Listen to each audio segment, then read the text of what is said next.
C'est à Artec qu'on se retrouve pendant toute la semaine sur LMTV grâce à Emmanuel Chevreul. Bonjour. Bonjour Pascal. Alors, Emmanuel, c'est sur les 20 ans d'Artec. Eh oui, c'est les 20 ans du festival Artec. Donc voilà, ça méritait d'abord des émissions spéciales sur LMTV et puis une grande fête. Hein. Tous les jours, 6 minutes 30 s'il vous plaît, qui vous permettront de découvrir quelques acteurs.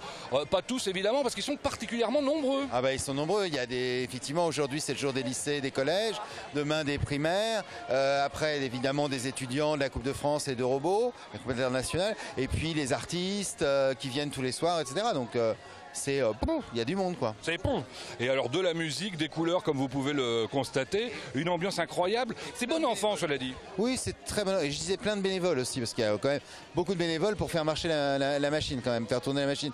Oui, c'est très bon enfant. C'est un festival qui est très chaleureux où l'esprit de toutes les compétitions d'ailleurs, c'est pas on gagne rien, on gagne des coupes quoi. Il n'y a pas d'esprit de il y a d'abord un esprit de convivialité, voilà. Alors nouveauté pour 2013, à cause du 8 mai qui tombe un mercredi, la veille de l'Ascension, aujourd'hui on fait bouchée double. Oui, aujourd'hui d'habitude le lundi c'est le jour des lycées. Et là c'est les lycées plus les collèges, puisque le collège d'habitude c'est le mercredi. Donc du coup, oui voilà, c'est un sacré challenge qu'ont réussi les gens de Planète Science Sarthe, toute l'équipe avec Martine Chappé, et parce qu'il fallait effectivement mettre en même temps deux compétitions, et en plus je crois qu'on n'a jamais eu autant de lycéens que cette année. Donc ça fait en tout, on a 400 jeunes là aujourd'hui. Mais ça tourne, ça va, c'est speed mais ça tourne. Bon, on va essayer de découvrir chaque jour justement ces différents participants. Dans un instant, un prof et puis ensuite une équipe de lycéens. Ils viennent d'ailleurs de toute la France aussi. Alors voilà, les collégiens c'est plutôt Sarthe et départements alentours. Et les lycées c'est vraiment toute la France. Nevers, Roubaix, Poitiers, Besançon. Voilà, ça vient vraiment de partout. Alors qui est le prof qu'on va voir maintenant? Alors là on va voir un prof qui est au collège de Vibray. Et c'est sa première année. Eh bien on va le voir. Voilà, donc on se retrouve avec Willy Broutet qui est professeur au collège de Vibray. Très bien. C'est une première expérience avec les robots? Bah, tout à fait, c'est ma première expérience en robotique avec le collège de Vibray. Et on est enchantés, les élèves aussi, donc c'est super. Jusqu'à aujourd'hui, vous aviez eu l'occasion de participer, mais dans une autre catégorie. Tout à fait, oui, j'étais avant au collège de La Ferté-Bernard et on avait participé pour les machines infernales et les ponts en spaghetti. Mais jamais pour la robotique, donc on est super contents. A priori, les élèves adhèrent systématiquement, enfin ça les éclate. Ah bah complètement, c'est un projet concret, il faut programmer, il faut le solutionner. Il y a pas mal de soucis qu'on rencontre. C'est vraiment hyper enrichissant, un travail d'équipe très très profitable. Alors justement, comment vous travaillez ça? Vous commencez à quel moment de l'année scolaire? Alors on a commencé en octobre et les élèves avaient 1h30 par semaine ou 2 heures par semaine. Et on a travaillé étape par étape. Déjà on a découvert le matériel, c'était une nouveauté pour eux, pour moi aussi. Et après on s'est mis des petits défis au fur et à mesure pour apprendre à programmer correctement. Ils sont par équipe de combien? Alors ils étaient par équipe de 3 ou 6, ça dépendait, beaucoup par affinité. Et puis aussi beaucoup par stratégie on va dire. Combien d'élèves du collège de Vibray participent? Il y avait 23 élèves de Vibray qui formaient 6 équipes. Et comment ça se présente pour vous pour l'instant? On est relativement content, on a une équipe qui a fait au niveau esthétique un gâteau superbe, donc je pense qu'au niveau esthétique ils sont bien. Et au niveau programmation, ils ont fait des bons scores, donc on est relativement content. Alors là on a une meringue qui passe pas loin de chez nous. Vous c'était quoi donc le gâteau? Nous on a eu plusieurs cadeaux et on a eu un super gâteau. Un gâteau à 3 niveaux, fantastique. C'est le meilleur cadeau le gâteau, il n'y a pas de secret pour les gourmands. Exactement, et le chocolat est fondant, il est parfait.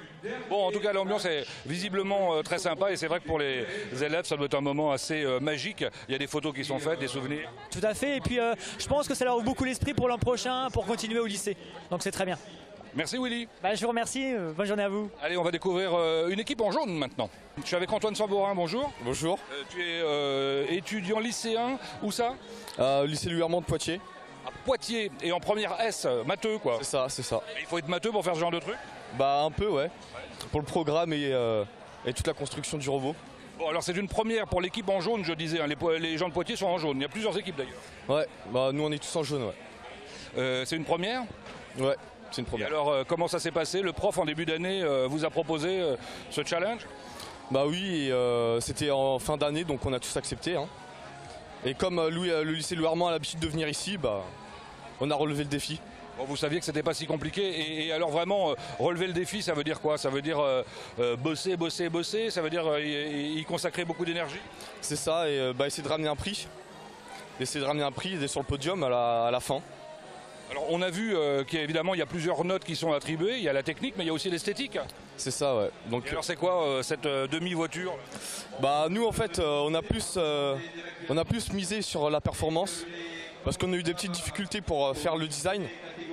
On voulait faire un truc assez complexe et on n'a pas eu les matériaux nécessaires, donc on a misé sur le design en fait. Bon, faut espérer qu'effectivement ça plaise au public, au jury, mais ça on n'est pas certain, on les connaît pas les goûts du jeu. C'est ça, on verra bien tout à l'heure. Bon, sinon l'ambiance? L'ambiance ça va, elle est bien, ouais. Ouais. L'ambiance ouais, très, très conviviale, ouais. Donc prêt à recommencer l'année prochaine, mais ça marche qu'une année, ça, c'est ça hein? Bah il y a les terminales aussi. Ouais. Donc il est possible que tu reviennes l'année prochaine? Bah je pense qu'on va revenir l'année prochaine. Ouais. On va suivre les scores en tout cas. Merci Antoine d'avoir répondu à nos questions. Si vous aussi. Hein.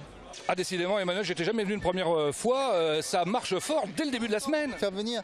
Oui, ça démarre très très fort. Non, mais en plus c'est vrai que c'est particulièrement fort cette année avec le collège-lycée.